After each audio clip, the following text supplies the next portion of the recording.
সামনে 14ই ভাদ্র রবিবার আছে রাধা অষ্টমী। অনেকে জন্মাষ্টমী ব্রত পালন করেন, কিন্তু রাধা অষ্টমীটাকেও ততটাও পালন করেন না। যারা জন্মাষ্টমী করেন তার আধেও যেন রাধা অষ্টমী ব্রত পালন করেন না। কিন্তু যারা জন্মাষ্টমী ব্রত করেছেন অবশ্যই রাধা অষ্টমী ব্রত করবেন, নইলে জন্মাষ্টমীর ফল পাবেন না। কারণ স্বয়ং গোবিন্দ যিনি বিশ্বের মালিক, সেই গোবিন্দের জন্মাষ্টমী করেছেন, কিন্তু রাধার অষ্টমী না করলে জন্মাষ্টমীরও কোনো ফল পাবেন না। কারণ গোবিন্দও তো রাধা রানীর পূজা করতেন, তাই না? তাই সামনে 14ই ভাদ্র রবিবার আসছে রাধা অষ্টমী, সবাই অবশ্যই রাধা অষ্টমী পালন করবেন। গোবিন্দ রাধা রানীর চরণে দাসখত লিখে দিয়েছিল। কেমন জানেন? যখন সারা রাত নিকুঞ্জ বনে রাধা রানী গোবিন্দের সঙ্গে শুয়েছিলেন, ঘুমিয়েছিলেন, পরের দিন সকালবেলা রাধা রানী বসে বিষণ্ণ বদনে বসে আছে। এমন সময় সখীরা এসে বলছে, কিরে রাধে, সারা রাত শ্যাম সুন্দরের সঙ্গে কাটিয়ে এখনো তুই বিষণ্ণ বদনে বসে আছিস? তা কাল সারা রাত কি হলো একটু বল। রাধা রানী বলল, সেইটা বলার জন্যই তো এতক্ষণ অপেক্ষায় ছিলাম। জানিস সখী, আমার গোবিন্দ আসবে বলে আমি ফুলের বিছানা তৈরি করেছিলাম। শ্যামসুন্দর এসে যে না শুতে যাবে, উনি দেখলেন ফুলের একটা পাপড়ির আঘাতে রাধারানীর অঙ্গটা লালিমা হয়ে গিয়েছে। মানে রাধারানীর অঙ্গটা কতটা কোমল ভাবে একটা ফুলের পাপড়ির আঘাতে রাধারানীর অঙ্গ লালিমা হয়ে গিয়েছে। তাই শ্যামসুন্দর আমি ব্যথা পাবো বলে নিজের বুকের ওপরে সারাটা রাত আমাকে শুতে দিয়েছিল, জানিস? পরের দিন সকালবেলা যখন আমার পায়ে আলতা পরিয়ে দিতে যাচ্ছে, আলতাটা হাতে নিয়ে চোখের জলে ভেসে ভেসে কাঁদছে। আর যখন কাঁদছে, কাঁদলে তো চোখটা ঝাপসা হয়ে যায়, মোটে আমার পায়ে আলতাটা পরাতে পারছে না, কেঁদে বুক ভাসিয়ে দিচ্ছে। আমি বলেছিলাম, শ্যামসুন্দর তুমি আমার পায়ে আলতা পরাতে গিয়ে কাঁদছো? তিনি আলতা পরাতে না পেরে, শ্যামসুন্দর আমার পায়ে আলতা না পরাতে পেরে আমার চরণের ধারে লিখে দিয়েছিলেন তার নাম, শ্যাম নাম লিখে দিয়েছিলেন। আর লিখে দিয়ে আমার কাছে করজোড়ো করে বলেছিল, রাধে আমি তো চলে যাব, জানি না আবার কখন কবে দেখা হবে। তুমি চলে যাচ্ছ, যাও, তবে বাদির ঘরে গিয়ে যদি কোনোদিন ওই অধমের কথা মনে পড়ে, তবে বাড়িতে গিয়ে চরণের দিকে তাকিয়ে দেখো তোমার চরণের দাস তোমার চরণে রয়েছে। হে রাধে, তাহলে এই যে রাধা আর কৃষ্ণ গৌর হয়ে এলেন নদিয়া নবদ্বীপে, এই যে কৃষ্ণ গৌর হলেন, কেন কৃষ্ণ গৌর হলেন এটা আমরা একটু ছোট করে জানব। কেন গৌর হয়ে এলেন? সিধা বৃন্দাবনে কৃষ্ণ ব্রজগোপীদেরকে একবার প্রশ্ন করেছিল, হে ব্রজগোপীগণ, যোগী মুনি ঋষি সাধক সাধিকা গন্ধর্ব কিন্নর দেব দেবী কোটি কোটি জনম আমার সাধনা করে তারা আমার চরণ পায় না, কিন্তু তোমরা ব্রজগোপীরা একবার যদি আমাকে কৃষ্ণ বলে ডাকো, তোমাদের ডাকে আমি পাগলের মতো ছুটে আসি। বলো না তোমরা আমাকে কি দিয়ে ডাকো? কথাগুলো একটু মন দিয়ে শুনবেন, দরকার আছে। কেন? এগুলো মন দিয়ে শুনলে আর ইচ্ছা হবে না ভগবানের সঙ্গে চিটিংবাজি করি। চিটিংবাজি কেন বললাম বলুন তো? কোম্পানি এতটুকু থালা কাদের জন্য তৈরি করেছে বলুন? না জানো? ঠাকুরের জন্য। জামাইয়ের থালা এত বড়, নাচ জামের থালা আরো এত বড়, ঠাকুরের থালা এত বড়। গ্লাসের অবস্থা তো আরো মারাত্মক, আঙুলও ঢোকে না। ওইটুকুনি থালায় দুটো করে নকুল দানা দিয়ে গলায় কাপড় দিয়ে নিতাই এসো, গৌর এসো, 64 মহন্ত, দ্বাদশ গোপাল ভক্তবৃন্দ সবাই এসো, যেন এই একা এসো না, খেয়ে পারবে না। ওসব চিটিংবাজি ভক্তির কোনো দরকার পড়ে না। অতএব কথাগুলো একটু মন দিয়ে শুনো। কৃষ্ণের প্রশ্ন, তারা দই রসগোল্লা দেয় আমি যাই না, আর তোমরা দই রসগোল্লা দাও না, তোমাদের ডাকে পাগলের মতো ছুটে আসে। বলো না তোমরা আমাকে কি দিয়ে ডাকো? তখন ব্রজগোপীরা বলল, কৃষ্ণ এটা তোমার একটা অযৌক্তিক প্রশ্ন। কেমন না, ছেলে ভাত খেতে বসে মাকে জিজ্ঞাসা করছে, মা তুমি আমাকে ভালোবাসো? তো মা বলছে, বাবা তোকে ভালোবাসি রে, কত যে ভালোবাসি তা তুই বুঝবি না। ছেলে বলল, মা আমি হিন্দি ইংলিশ বাংলা সব ভাষা বুঝি, তোমার সামান্য ভালোবাসা বুঝবো না? মা বলে, না বুঝবি না। বলে কোনোদিনও বুঝবো না? বলে কোনোদিনও বুঝবি না তা নয়, বুঝতে পারবি যেদিন তুই আমাদের মতো কোন সন্তানের পিতা হতে পারবি। তাই হে ভগবান, তুমি তো ভগবান আর আমরা তো ভক্ত, তুমি ভগবানের আসনে বসে কি করে বুঝবে ভক্ত তোমায় কি দিয়ে ডাকে? আর ভক্ত তোমায় যে বস্তু দিয়ে ডাকে সেই বস্তুটাও তোমার ঘরে নাই। গোবিন্দ বললেন, আমি ভগবান, সর্বৈশ্বর্যপূর্ণ ভগবান, সৃষ্টি স্থিতি প্রলয়ের মালিক। আর আমার ঘরে যা নাই তা তোমার ওদের ঘরে আছে? ব্রজগোপীরা বলল, হ্যাঁ। কেন না, হে কৃষ্ণ, ভক্ত যে বস্তু দিয়ে ভগবানকে ডেকে আনে সেই বস্তুটা যদি ভগবানের ঘরে থাকতো তবে ভক্তের ডাকে ভগবান এমন পাগলের মতো ছুটে আসে। যেমন এই যে কাকুরা আমাদেরকে বায়না করেছে, এমন একটা বস্তু দিয়েছে আমরা 7-8 জন একেবারে হুমড়ি খেয়ে এখানে ছুটে। জানেন তো কি, আমার বলার দরকার নাই। ওইটা যদি আমার ঘরে থাকতো নিশ্চয়ই আমি আসতাম না, আমার ঘরে নাই নাই আমি হুমড়ি খেয়ে ছুটে এসেছি। তো ব্রজগোপীরা বলছে, কৃষ্ণ ওই বস্তুটা যদি তোমার ঘরে থাকতো না তবে তুমি এমন আমাদের ডাকে পাগলের মতো ছুটে আসো। সেই বস্তুটার নাম কি না, সেই বস্তুটার নাম হচ্ছে ভক্তি মহারানী। গোবিন্দ বললেন, তা তো বটে, আমি গীতায় লিখেই দিয়েছি ভক্তি দিতে কাতর হই কিন্তু মুক্তি দিতে কাতর নই। যে আমাকে ভক্তি ভরে ডাকে তাকে আমি লিমিটেড টাইমের মধ্যে উদ্ধার করে দেব, কিন্তু যার ভিতরে ভক্তি নাই সে যদি সারা জনম যজ্ঞদান তপস্যা করে আমি তাকে উদ্ধার করি না। অতএব এই যে ভক্তি, হে ব্রজগোপীগণ তোমরা বলে দাও এই ভক্তিটা আমি কোথায় গেলে? তখন ব্রজগোপীরা বলল, কৃষ্ণ সবাই যে রাস্তা ধরে ভক্ত হয়েছে তোমাকেও সেই রাস্তা ধরেই ভক্ত হতে হবে, তোমার জন্য দ্বিতীয় কোনো পথ খোলা নেই। কি না, নিষ্কিঞ্চন বৈষ্ণবের চরণ ধুলি যতক্ষণ না অঙ্গে না মাগবে তোমার কৃষ্ণ ভক্তির উদয় হবে না। নিষ্কিঞ্চন বৈষ্ণবের চরণ ধুলি মাগতে হবে। এই জন্য যুধিষ্ঠির রাজস্বী যজ্ঞে যুধিষ্ঠির কৃষ্ণকে বলেছিল, কৃষ্ণ তুমি আমার যজ্ঞে সভাপতি হবে। কৃষ্ণ বলেছিল, আমি সভাপতি হব ঠিক, তবে যাকে না দায়িত্ব দেব তাকে সেই দায়িত্ব পালন করতে হবে। কি করবে না, আমি দুর্যোধনকে ক্যাশিয়ার করব। যুধিষ্ঠির বলে, কেন? তো শত্রু বলে, ওই কারণেই তো করব। কেন? চোরের কাছে যদি বলা হয় যে জিনিস থাকলো দেখো, তবে সে জিনিস আর চুরি হয় না। আর তাছাড়াও দুর্যোধনের হাতে ধনবৃত্তি রেখা আছে, 5 টাকা হাত দিলে 10 টাকা হয়ে যায়। আচ্ছা আর কি করবে না, ভীমকে পরিবেশন করতে দেবে। ভীম খাই বেশি, যদি পরিবেশন করে আর খেতে পারবে না। তো যুধিষ্ঠির কৃষ্ণকে বলেছিল, কৃষ্ণ তুমি তো সবাইকে সব দায়িত্ব দেবে, তো তুমি নিজে কোনো দায়িত্ব নেবে না? গোবিন্দ বলেছিল, হ্যাঁ আমি দুটো দায়িত্ব নেব যেটা সচরাচর সবাই নিতে চায় না। কি? তোমার এই যজ্ঞে যত বৈষ্ণব আসবে সমস্ত বৈষ্ণবের চরণ ধুয়ে দেওয়ার দায়িত্বটা আমি মাথায় করে নিলাম। হরি বল, হরি বল। এখানে যত বৃদ্ধ বাবা মায়েরা বসে আছেন ভাবুন তো, এখান থেকে 30-40 বছর আগে সমাজটা কত ভালো ছিল। পুত্র পিতাকে প্রণাম করত, শিষ্য গুরুকে প্রণাম করতে, এখন উল্টো হয়ে গেছে। গুরুদেব শিষ্যকে বলছে, বাবা মাধব ভগবানের একটু সেবা হবে, কাট কেটে নিয়ে আয় তো বাবা।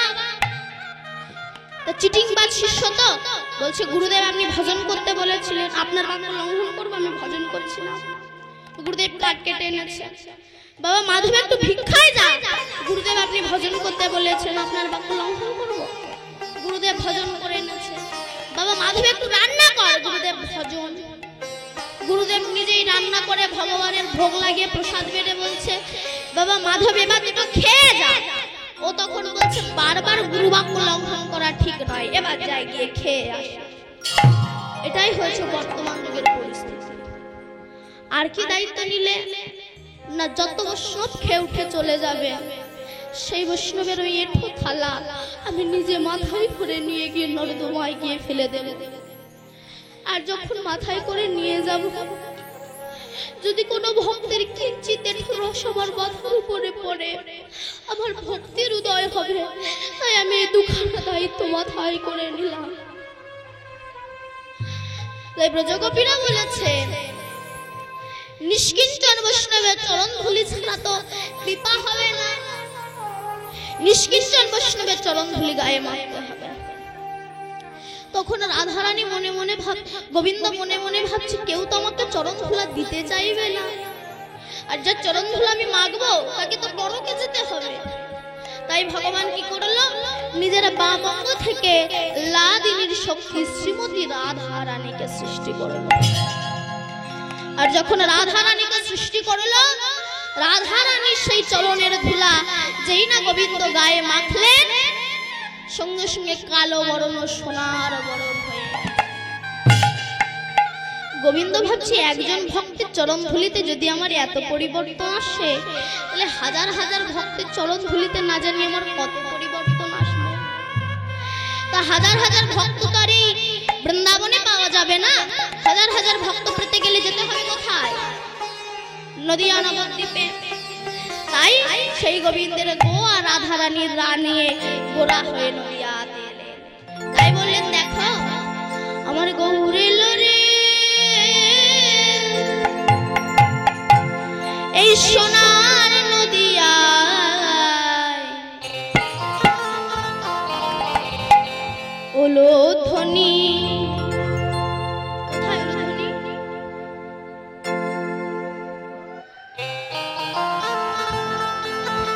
শঙ্খের ধ্বনি,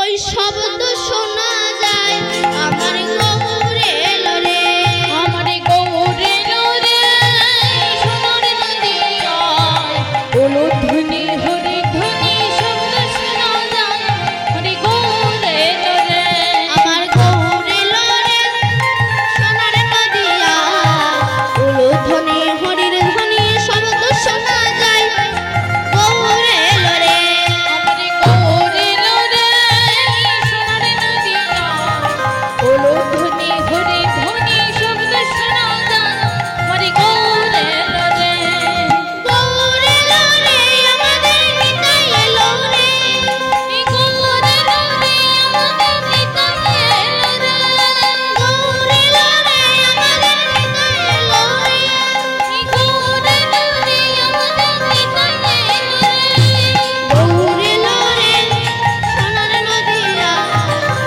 ধ্বনি, হরির ধ্বনি শব্দ শোনা যায়, গৌর এলো রে, আমার গৌর এলো রে, নিতাই এলো রে, ওলো ধ্বনি শঙ্খের ধ্বনি শব্দ শোনা যায়, আমার গৌর এলো রে। আজ শান্তিপুরে হাবুডুবু নদে ভেসে যায়, শান্তিপুরে হাবুডুবু নদে ভেসে যায়, আর শান্তিপুরে হাবুডুবু নদে ভেসে যায়, শান্তিপুরে হাবুডুবু নদে ভেসে যায়, ও যে কুল ভাঙিয়া ঢেউ আসিয়া লাগলো মোরার গায়ে, আমার গৌর এলো রে, সোনার নদিয়ায় ওলো ধ্বনি, হরি ধ্বনি শব্দ শোনা যায়, হরি গৌর এলো রে, আমার গৌর এলো রে, সোনার নদিয়ায় ওলো ধ্বনি, হরি ধ্বনি শব্দ শোনা যায়, গৌর এলো রে, গৌর এলো রে, নদিয়ায় ওলো ধ্বনি, হরি ধ্বনি শব্দ শোনা যায়, আমার গৌর এলো রে। সত্য যুগের মানুষ ধ্যান করে ভগবানকে পেয়েছে। শুনলে আপনাদের মাথা ঘুরে যাবে, কলির মানুষ 3 ঘন্টা এক জায়গায় বসে কীর্তন শুনতে গেলে মাজা কোমর কটকট করে, মাঝে মাঝে সামনে আঘাত করে জায়গা রেখে দেয় ঠ্যাঙের ভবিষ্যতের জন্য। কিন্তু সত্যযুগের মানুষ 20,000 30,000 বছর বসে বসে ধ্যান করত। 20 বছর 30 বছর নয়, 20,000 30,000 বছর বসে ধ্যান করত। কেন? 1 লক্ষ বছর পরমায়ু ছিল। তো 1 লক্ষ বছর পরমায়ুর মধ্যে যদি 30 বছর চলে গেল তাহলে এক্সট্রা হাতে 70 বছর থাকবে, তাই না? কেন ধ্যান করত না? সত্যযুগে হরি নাম ছিল, কিন্তু 1 লক্ষ বছর পরমায়ু ছিল বলে বাহু তুলে হরি বললেই যে হরি হরিপা পাওয়া যায়, এটা তাদের বিশ্বাস ছিল। কেমন? আসতে না, ধরো আপনাদের কোনো গ্রামে এক ব্যক্তির প্রচুর টাকা আছে, তার কোনো অসুখ হয়েছে, সে ডাক্তার দেখাবে। ডাক্তার দেখানোর আগে সর্বপ্রথম ফার্স্ট প্রশ্ন হবে ডাক্তারের ভিজিট কত? যদি বলেন 50 টাকা, তো 50 টাকার ডাক্তার ভালো হবে না। কেন? প্রচুর অর্থ তো আছে ওনার, এই 50 টাকার ডাক্তার মনে বিশ্বাস হয় না। ওনার কাছে কেমন ডাক্তার ভালো হবে না? 1 বছর আগে অ্যাপয়েন্টমেন্ট করাতে হবে, 5,000 টাকা ভিজিট হবে, তবে তো ডাক্তার ভালো হবে। তা পয়সাওয়ালা লোকের কাছে যেমন 50 টাকার ডাক্তার পছন্দ হয় না, বিশ্বাস হয় না, তেমনি 1 লক্ষ বছর পরমায়ু ছিল বলে বাহু তুলে হরি বললেই যে হরি পাওয়া যাবে, এটা তাদের বিশ্বাস ছিল। হরি বল, হরি বল। তাই 20,000 30,000 বছর বসে বসে ধ্যান করে। কিন্তু কলির মানুষের টোটাল পরমায়ু কত? 100 ছিল, কিন্তু 40 বছর কুখাদ্য খেয়ে নষ্ট করে দিয়েছে। হাতে আছে 60 বছর। এই 60 বছরের মধ্যে আপনি পড়াশোনা শিখবেন, না প্রেম করবেন, না পার্টি করবেন, না চিটিংবাজি করবেন, না লোকে সর্বনাশী করবেন, না পড়াশোনা শিখবেন, না চাকরি করবেন? সময়ের বড় অভাব। তাই মহাজন বললেন তোমাদের কিছু করার দরকার নেই, বাহু তুলে হরি বল বললেই কৃপা হয়ে যাবে। হরের নাম হরের নাম, হরের নামই বা কেবলাম, কালেও নাচতে বো নাচতে বো নাচতে বো গতির অন্যথা। হরি নাম করো, উদ্ধার হয়ে যাবে। এখন আপনারা বলবেন মা তুমি তো কীর্তন করে চলে যাবে, কিন্তু আমাদের লক্ষ্মী পূজা না করলে তো ধান হবে না, ধন হবে না, আবার সরস্বতী পূজা না করলে মেয়ে ফার্স্ট হবে না, আবার মনসা পূজা না করলে সাপে কামড়ায়। সবাইকে সন্তুষ্ট করতে হবে। আস্তে বলছে আপনার বাড়ির বাবা যদি বেঁচে থাকে, তো সেই বাবার কাছে কেউ যদি নিমন্ত্রণ পত্র পাঠায় যে শ্রদ্ধেয় কাকা বাবু আমাদের অনুষ্ঠানে আপনাদের নিমন্ত্রণ রইল, তো বাবার কাছে যেমন নিমন্ত্রণ পত্র পাঠালে বাড়ির সবার কাছে নিমন্ত্রণ পৌঁছে যায়, তেমনি কৃষ্ণ চরণে কেউ যদি প্রণাম করে অন্য দেব দেবীতে প্রণাম করা লাগে না, প্রণাম এমনিতেই। এই যে লক্ষ্মী পূজা, গণেশ পূজা, সরস্বতী পূজা গুলো আমরা করি, দেখবেন আমরা খাই, এত কিছু আমরা খাই, তো আমরা এত কিছু খাই কিন্তু বিভিন্ন জায়গা দিয়ে কিন্তু খাই না। খাওয়ার জায়গাটা কিন্তু একটা, সেটা কি না মুখ, মুখ দিয়ে আমরা খাই। তো কেউ যদি মনে করে আমি চোখে ভালো দেখতে পাচ্ছি না, খানিকটা ঘি গরম করে আমি চোখের মধ্যে ঢেলে দেবো, তাহলে তার সর্বনাশ হবে। কেউ যদি বলে আমি কানে ভালো শুনতে পাচ্ছি না, খানিকটা ঘোল কানে ঢুকিয়ে দেবো, তাহলে তার সর্বনাশ হবে। তো মুখ বাদ দিয়ে চোখে মুখে দিলে যেমন তার সর্বনাশ হয়, তেমনি কৃষ্ণ চরণ বাদ দিয়ে কোনো দেব দেবতা পূজা করলে তার সর্বনাশ বেশি হয়। তাহলে আপনারা বলবেন এই যে লক্ষ্মী গণেশ কার্তিক পূজা করছি আমাদের সর্বনাশ হচ্ছে, হতো কিন্তু হচ্ছে না কেন জানেন? শুনো, আপনার বাড়ি যখন লক্ষ্মী পূজা হচ্ছে, ব্রাহ্মণ আপনাকে পাশে বসিয়ে হাতে গঙ্গার জল দিয়ে আচমন করে বলবেন বলো শ্রী বিষ্ণু শ্রী বিষ্ণু শ্রী বিষ্ণু। কেন হচ্ছে তো লক্ষ্মী পূজা, শ্রী বিষ্ণু কেন বলুন? তাহলে শ্রীলক্ষ্মী শ্রীলক্ষ্মী হবে না, শ্রী বিষ্ণু শ্রী বিষ্ণু শ্রী বিষ্ণু। তারপর ওং বিষ্ণু সদ বিষ্ণু পরমং পদাং সদা পশ্যন্তি সূরয় দিভিব চক্ষুরাততম অপবিত্র পবিত্র বা সর্ববাস্তান গতঃ পিপা যৎসরে কুণ্ডরিকাক্ষং সভাজ্য অভ্যন্তর শুচি মাধব মাধব মাধব বাচি মাধব মাধব মাধব হৃদি সরন্তি সাধব সর্বে সর্ব কার্যেষু মাধব। হে কৃষ্ণ করুণা সিন্ধু দীনবন্ধু জগৎপতে গোপেশ গোপিকা কান্ত রাধা কান্ত নমস্তুতে। তাহলে সব মন্ত্র কৃষ্ণ চরণে চলে গেল। তাহলে তাই যদি হবে কড লাইন ধরে মেন লাইনে যাওয়ার দরকার নাই, সোজাসুজি হাঁটু। এই যে কৃষ্ণ নাম মহাপ্রভু এনেছে, এই নাম করলে কি হয়? মহাজন বলছেন নাম করলে গাড়ি বাড়ি হয় না, টাকা পয়সা হয় না, ব্যাংক ব্যালেন্স হয় না, ইউনিভার্সিটির ডিগ্রি বাড়ে না, নেতা হওয়া যায় না, মোস্তান হওয়া যায় না। তাহলে আমরা হরিনামটা করব কেন? হরিনাম করলে যখন কিছুই হয় না, নাম করব কেন? মহাজন বলছে হরিনাম করলে কিছু হোক বা না হোক একটা কাজ অন্তত হয়, কি না অমানুষ থেকে মানুষ অন্তত হওয়া যায়, পশুবৃত্তি থেকে মনুষ্যত্ব বৃত্তিটা জেগে ওঠে। তবে কি আমরা মানুষ নই? না, আমরা মানুষ নই। এই হরিনাম করলে চিত্তরূপ দর্পণটা মার্জিত হয়।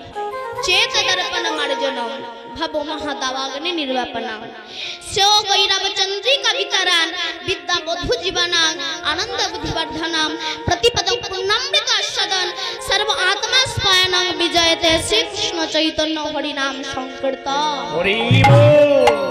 হরিনাম করলে চিত্তরূপ দর্পণটা মার্জিত হয়ে যায়। বলছে আমাদের নিজেদের যেমন মুখ দেখবার একটা আয়না পাওয়া যায়, তো সেই আয়নায় যদি ময়লা জমে থাকে তাহলে নিজেদের মুখ কি দেখা যায়? দেখা যায় না। কি করতে হবে? মেজে ধুয়ে ফেলেই তবে দেখা যাবে। ঠিক তেমনি আমাদের এই চিত্তরূপ দর্পণে, চিত্তরূপ আয়নাতে অনাদিকাল হতে অজ্ঞাত রূপ ময়লায় পরিপূর্ণ হয়ে গেছে। এখন কি করবে? বসে বসে কৃষ্ণ নাম দিয়ে মাজুন, মেজে চোখের জলে ধুয়ে ফেলুন। আর যখন চোখের জলে ধুয়ে ফেলবেন তখন ভগবান দেখতে আর বৃন্দাবনে যাওয়া লাগবে না, নিজের হৃদয় মন্দিরেই ভগবানকে দেখতে পারবেন। এই মহাপ্রভু এই সুন্দর পন্থাটা আমাদের কাছে পৌঁছে দিলেন। ওগো কলির মানুষ, তোমাদের কিছু করার দরকার নাই, একবার বাহু তুলে হরি বল বললেই তোমরা কৃপা পেয়ে যাবে, উদ্ধার হবে। একবার হরি নাম করো। এই যে কৃষ্ণ নাম, এই যে কৃষ্ণ, কৃষ্ণ নামে তো কর্ষণ শক্তি। এই কৃষ্ণটাকে, কৃষ্ণ কি কোনো মেয়ে? এই ছেলে না।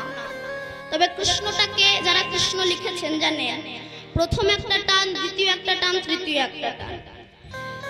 তো এই তৃতীয় টানে কিন্তু ক হয় না, ব হয়। মাথায় তুলে দেন তবে কিন্তু ক হয়। তাহলে প্রথম টানেতে ব্রহ্মা আছে বিদ্যমান, দ্বিতীয় টানেতে বিষ্ণু করেন অবস্থান, তৃতীয় টানেতে মহাদেবের বখানি, আর কুণ্ডলিকারেতে আছেন আমার রাধা বিনোদিনী। আর এই রাধাটাকে, রাধা কি কোনো মেয়ে? না, রাধা কোনো মেয়ে নয়। তবে রাধাটা কে হতে পারবেন? তাহলে তো যেসে রাধা হয়ে যেতে পারত না। রাধা কাকে বলবো? না, আপনি ব্রহ্ম মুহূর্ত উঠুন, ব্রহ্ম মুহূর্ত উঠে স্নান করুন, স্নান করে পদ্মাসনে বসে যান।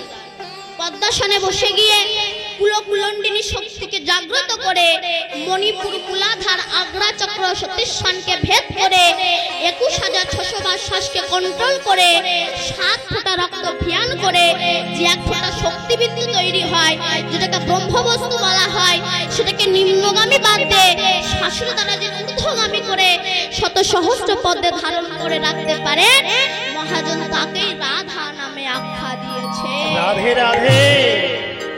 ঊর্ধ্ব হইতে নিম্নগামী যার নাম ধারা, আর নিম্ন হইতে ঊর্ধ্বগামী তার নাম রাধা।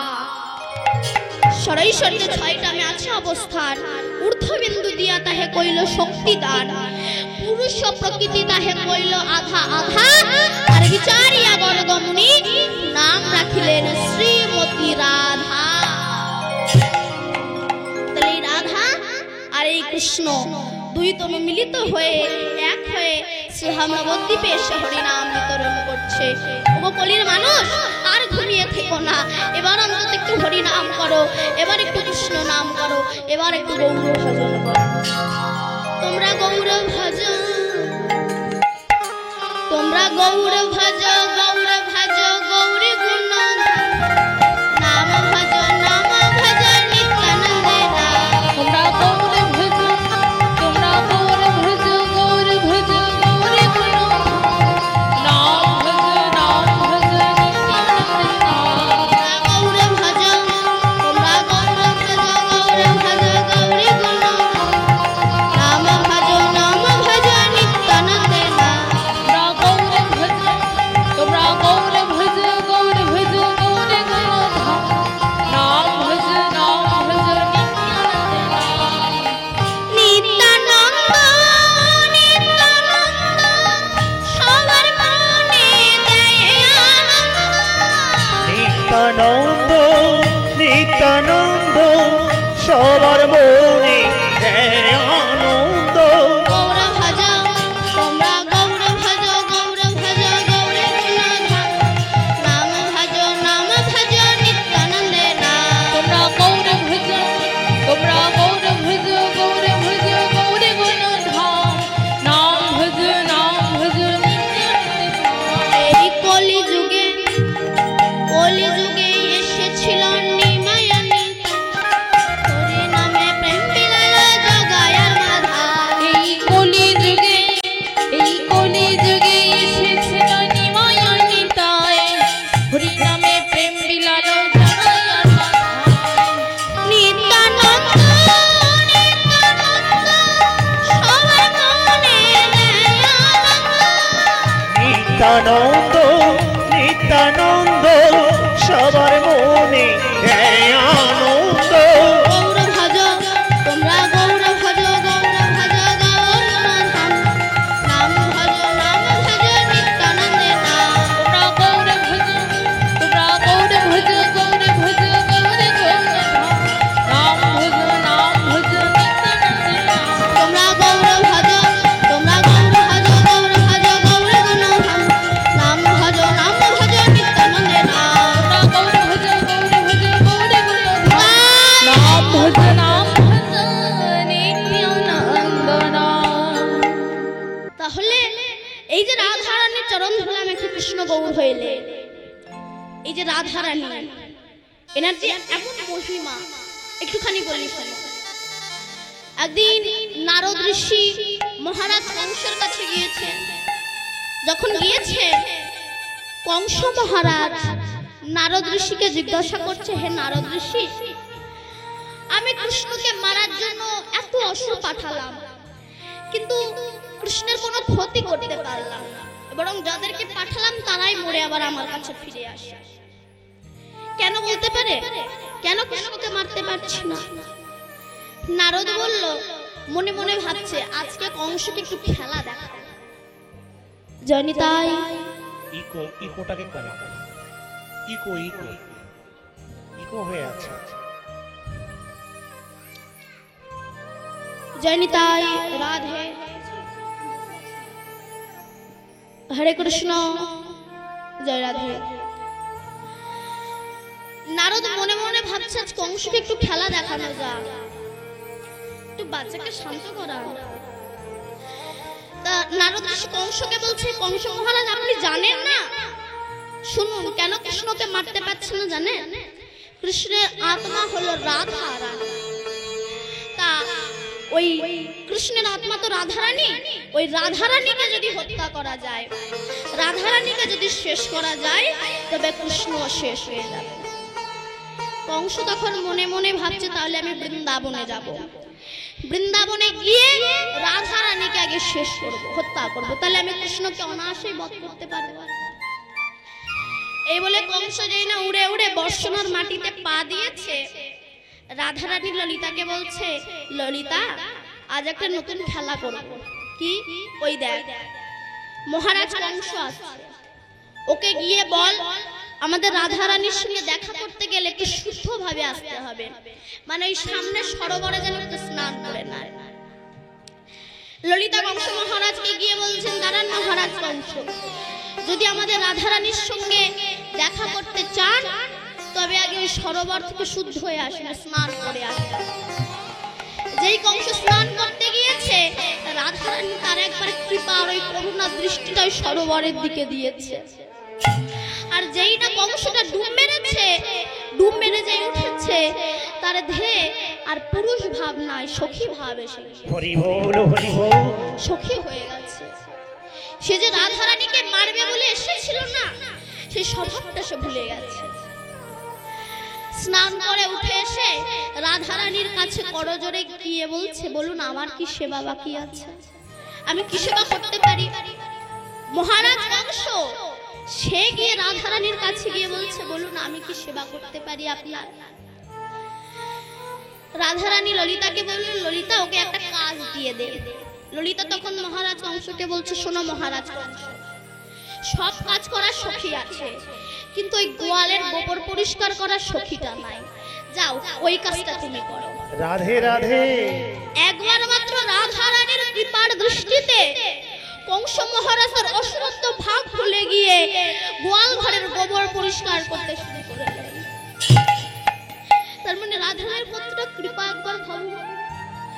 একদিন শ্যামসুন্দর রাধারানীকে বলেছিলেন, রাধে এইভাবে যদি চলতে থাকে তবে আমার যে লীলায় ব্যাঘাত হচ্ছে, কারণ আমি তো লীলা করার জন্য এসেছি, মহারাজ কংসকে বধ করার জন্য এসেছি।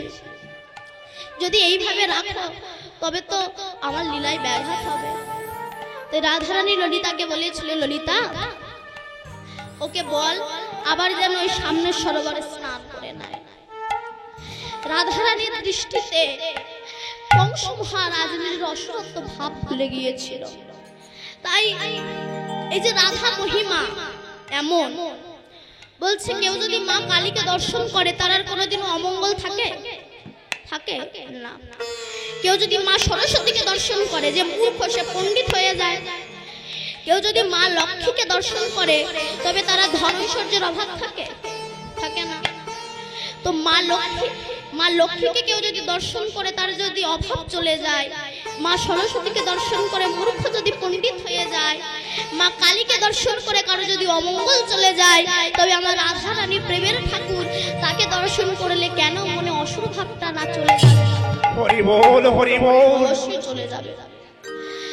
এই যে রাধারানীর মহিমা, কেউ যদি একবার রাধার দৃষ্টিতে পড়ে, রাধারানীর কৃপার দৃষ্টিতে পড়ে, তবে সে সাধন ছাড়াই গোবিন্দের কাছে পৌঁছে যাবে। তাহলে বলছে শতবার গোবিন্দের সামনে আসলেও যার অসুরত্ব যায় না, একবার রাধারানীর সামনে আসলে তার অসুরত্ব ভাব চলে যায়। তিনি এত করুণাময়ী। আসতে এক ভদ্রলোক তিনি বিবাহ করেছিলেন সুন্দর যুবতী নারীকে। তো বিয়ে করার 1 বছর পরেই সেই স্ত্রী আত্মহত্যা করে। যখন আত্মহত্যা করলেন তখন সেই ভদ্রলোক উনি শৃঙ্খলিত হন। কিছুদিন শৃঙ্খলিত হওয়ার পর উন্মাদ পাগল হয়ে গেছে, আর তাকে ধরে রাখা যাচ্ছে না। যখন ধরে রাখা যাচ্ছে না, বাড়ির সব লোক ছেড়ে দিয়েছে তাকে। কোন রকম পূর্বের ভাগ্যের ফলে ওই ভদ্রলোক ঘুরতে ঘুরতে বর্ষণায় এসে হাকিশোরী হাকিশোরী হাকিশোরী বলে কাঁদছে। মানে ওনার স্ত্রীর নাম কিশোরী, রাধারানীর নাম কিন্তু ধরছে না। রাধারানীর নাম কিশোরী, সেই নাম ধরছে না, ওনার স্ত্রীর নাম ছিল কিশোরী।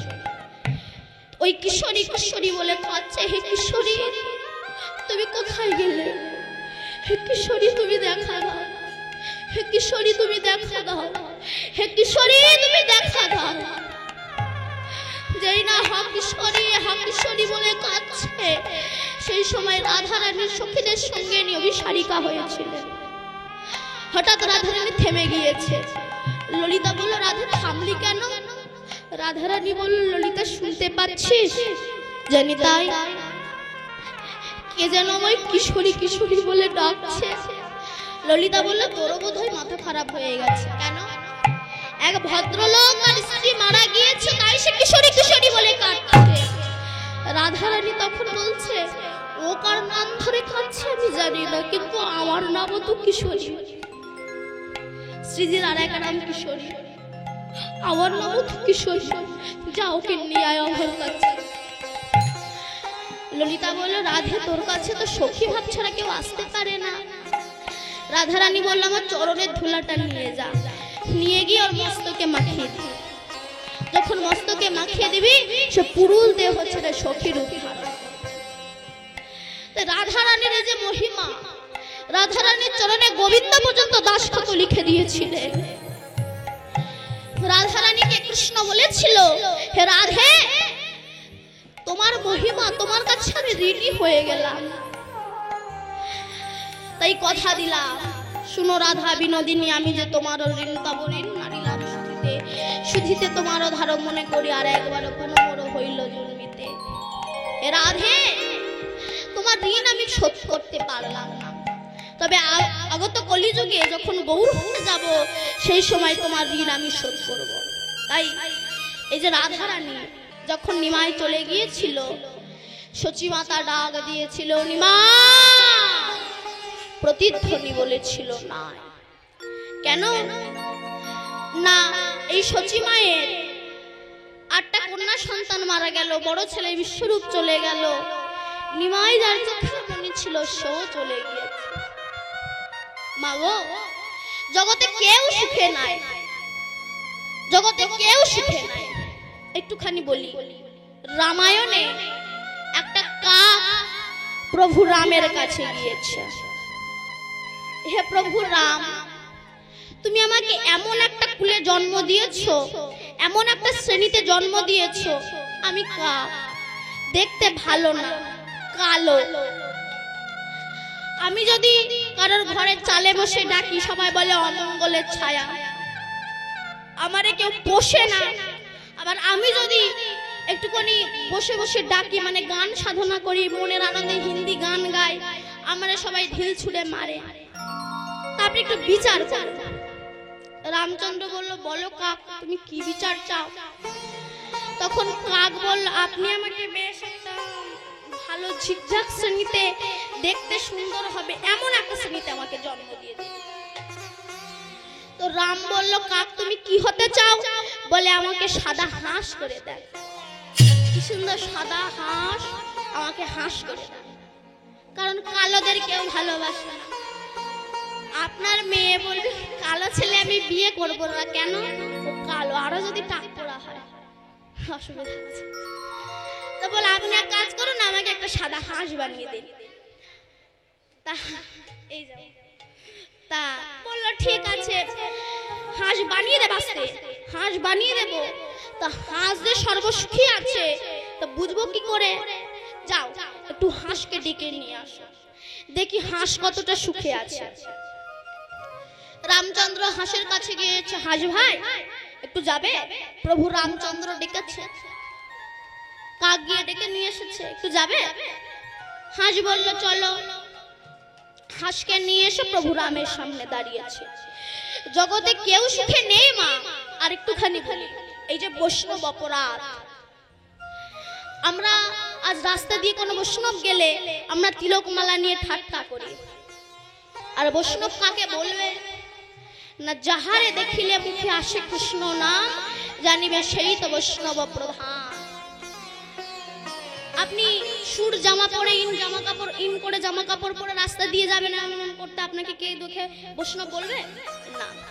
কিন্তু আপনি গলায় মালা তিলক দিয়ে, ধুতি পরে রাস্তা দিয়ে যান, আপনাকে দেখে সবাই বলবে হরে কৃষ্ণ, হরে কৃষ্ণ। সে চিটিং বাজ হোক, অসুবিধা নাই, ঠাট্টা করে বলুক, অসুবিধা নাই, কিন্তু আমার পোশাক তার মতো চিটিং বাজার মুখ থেকে হরে কৃষ্ণ বলিয়েছে, এটাই আমার সৌভাগ্য। অতএব এই যে বৈষ্ণব অপরাধ কোথা থেকে যে আসবে মা, এটা বলা যায় না। কেন না? রূপ গোস্বামী পাদ উনি ভজনে রাধা গোবিন্দের লীলা দেখতেন। তা আজ কি দেখছেন না? রাধারানী কৃষ্ণকে কাঁধে নিয়েছে, রাধারানী ফুল পাড়ছে, হঠাৎ কৃষ্ণ রাধারানীকে ফেলে দিয়েছে, রাধারানী পড়ে গেছে। ওই দেখে রূপ গোস্বামী পাদ হো হো করে হেসে উঠেছে। যেই হেসে উঠেছে, সেই সময় খঞ্জ বাবা, উনি খোঁড়া, ওই পথ দিয়ে যাচ্ছিল। মনে মনে ভাবলেন, আমি খোঁড়া বলে রূপা আমাকে দেখে হাসলো, কিন্তু উনি তো ওনাকে দেখে হাসেনি, গোবিন্দের লীলা দেখতে গিয়ে হেসেছে। কিন্তু খঞ্জ বাবা মনে মনে ভাবলো আমি খোড়া বলে হয়তো আমাকে দেখে হেসেছে, তাই বললো যাও তোমার কৃষ্ণ কৃপা হবে না।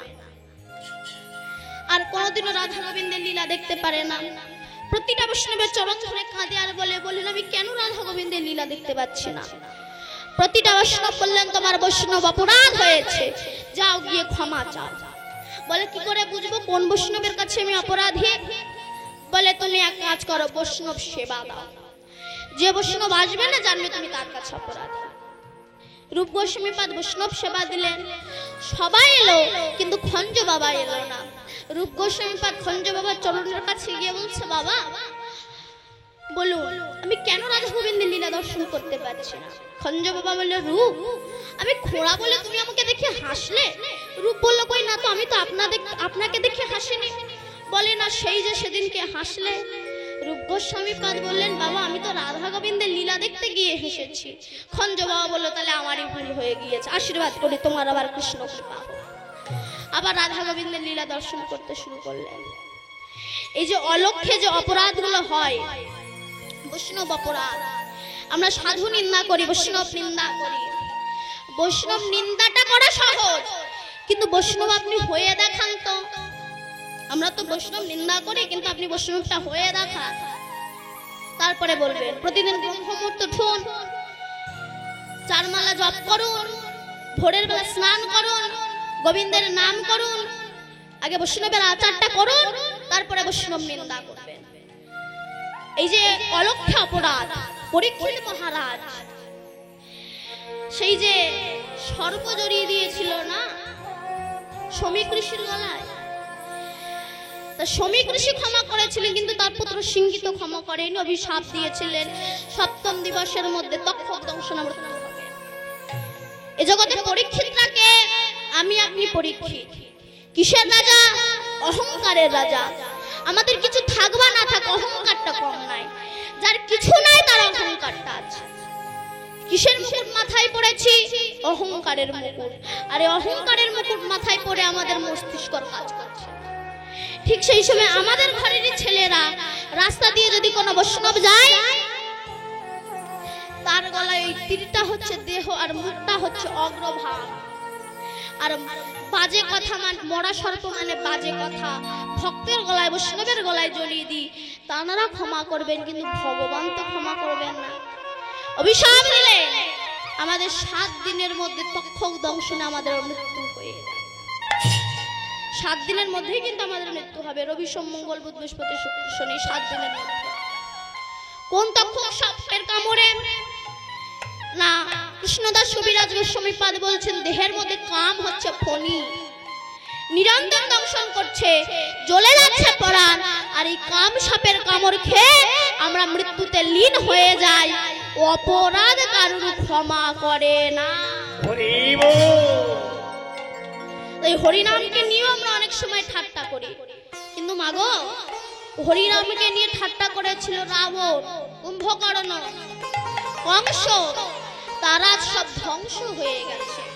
ভগবানের বিদ্বেষী হয়ে জগতে কেউ সাকসেসফুল হতে পারেনি আর পারবেও না। তাই যেই না হাঁসকে ডেকে এনেছে, রামচন্দ্র হাঁসকে বলছে হাঁস তুমি কি সুখে আছো? হাঁস বলল না প্রভু। কেন? তুমি আমাকে এমন একটা কুলে জন্ম দিয়েছো, আমি দেখতে সুন্দর, কিন্তু আমি জলে থাকি, ডুব মেরে শামুক তুলে খাই। আর জানো যে আমাকে পোষে আমাকে মা ডাক শুনতে দেয় না। আমি যখন ডিমগুলো পারি ওই ডিমের ভিতরে আমার সন্তান থাকে, যে আমাকে পোষে আমার ওই ডিমগুলো রান্না করে খেয়ে নেয়, আমাকে মা ডাক শুনতে দেয় না। এরপর আমি যখন ডিম আর দিতে পারবো না, সেই সময় আমাকে কেটে রান্না করে খাবে। তাই বলবো প্রভু আমার চেয়ে কাক অনেক সুখে আছে, কারণ ওর মাংস কেউ খায়, জগতে কেউ সুখে নেই। তাহলে রাম বলল কাক তুমি কি হাঁস হতে চাও? কাক বলে না, ওর কথা শুনে আর ভালো লাগছে না, আমি আর হাঁস হব না। দেখবেন যারা দেখতে সুন্দর তাদের মারাত্মক বেশি হয়। কেমন? তাদের অবস্থা খুব খারাপ হয়। যে দেখতে সুন্দর সে একেবারে ক্লাস 6, 7, 8 সঙ্গে 12, 14, 16 সঙ্গে প্রেম করে বেড়াচ্ছে। আস্তে আস্তে কি হলো, এটা ছেড়ে ওটা, ওটা ছেড়ে ওটা, ওটা ছেড়ে ওটা, ওটা ছেড়ে ওটা, হলো লাভ ম্যারেজ ও শান্তির ইয়ারে। কিছুদিন পরে একটার সঙ্গে বিয়ে হলো, তারপরে কিছুদিন পরে শোনো তাদের ডিভোর্স হয়ে গেছে। কেন? দেখতে সুন্দর ছিল বলেই তো এমনটা হলো।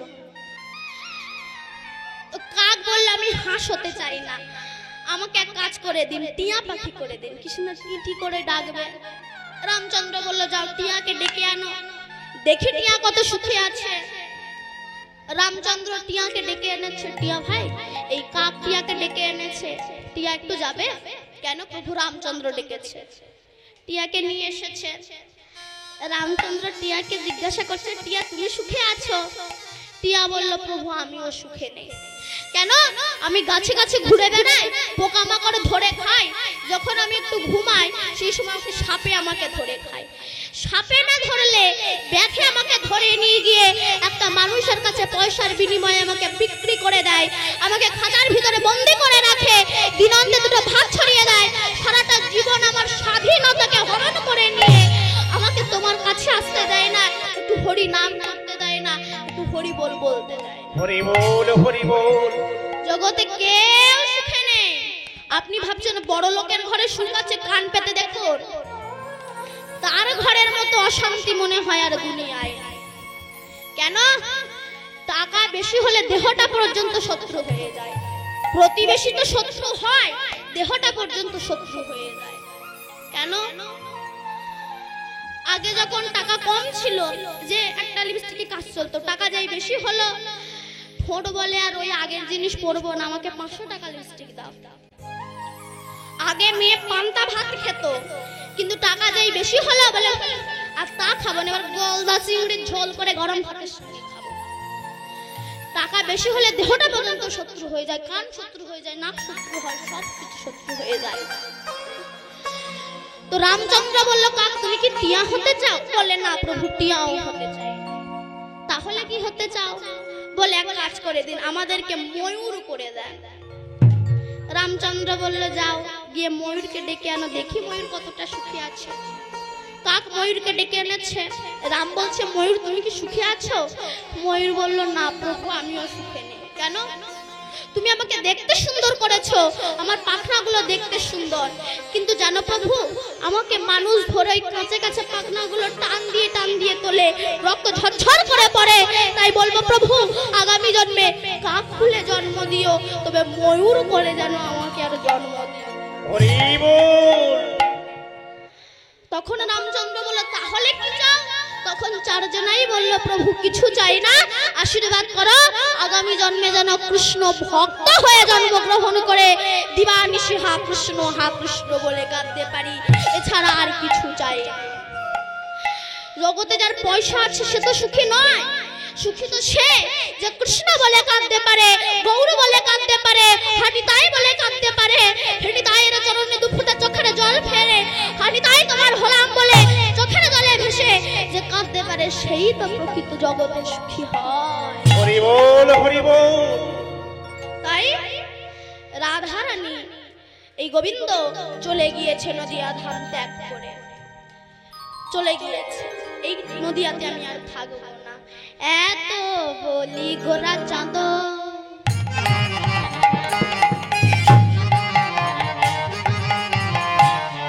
রথে চড়ি বৈশে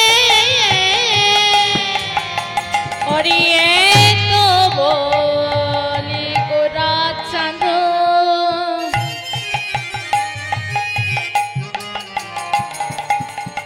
রথ চড়ে বইসে আর পুরব রানা মনে কহে বাসু ঘোষে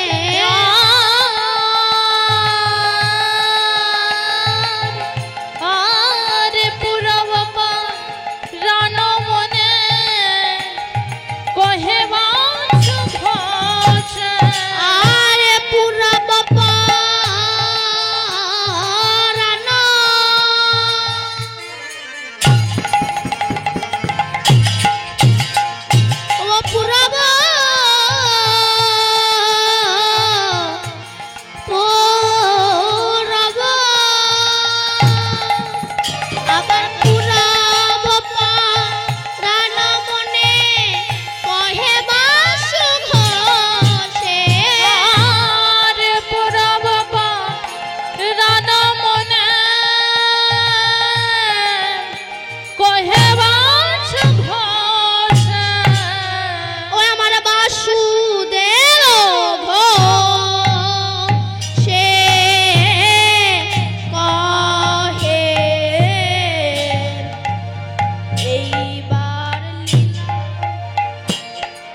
তাকি দরে গড়া ধাক নাক ঝেন ধাইয়া তাক্রান্ত আখরি তাকি দরে ধাক নাক ঝেন ধাক দাগনে ধা ধাক দাগনে ধা ধাক ঝাকি ঝাকি তিন তাকি তা গড়গড় তাকি তাকি তিন তাকি তা গড়গড় তা চো তিন তাকি তা গড়গড় তা চো তিন তাক ঝাকি ঝাকি তিন তাকি তা গড়গড় তাকি তাকি তিন তাকি তা গড়গড় তা চো তিন তাকি তা গড়গড় তা চো তিন তাকি যা সে কহে এইবার লীলা প্রকাশ হলো Basudeb ai chẳng dần đầu ta đến từ dần đầu ta đến từ đầu ta đến từ đầu ta tak tak tak tak tak tak tak na tak dekat di ta tho dhai ne ta đến từ đầu tak đi cháu tere khiti tak đi cháu tere khiti tere cháu tere khiti tere tak tak tak na tak dekat di ta dhai ne ta đến từ đầu ta đến tere gada गुरु धरे करा दादर दाकरा देख झना करा क्रांत दाकरा दाक झना करा तने दाकरा क्रांत दाकरा दा क्रांत दा खेटा अरे दाना धरे करा दाकरा गुरु धरे करा दादर दाकरा देख झना करा क्रांत दाकरा दाक झना करा तने क्रांत दाकरा क्रांत दा खेटा अरे धा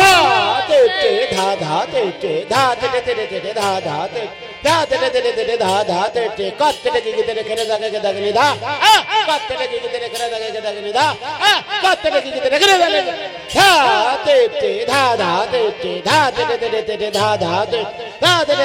धा ते कत लगी तेरे करे दागने दा कत लगी तेरे करे दागने दा कत लगी तेरे करे दागने সে কহে এইবার লীলা প্রকাশ হলো Basudeb ai tat gu rat dhapat nidang baat to dirgo cham dragan jao ai tat gu rat dhapat nidang baat to dirgo cham dragan jao জয় জগন্নাথ জয় নীলা চলে বাসি শ্যাম সুন্দর মদন মোহন মুখে মৃদু হাসি ও ব্রজবাসী তোরা কৃষ্ণ নাম নেন না তোরা রাধে নাম নেন না ধিয়াও তটতা মনরে ধিয়াও তটতা মনরে ধিয়াও তটতা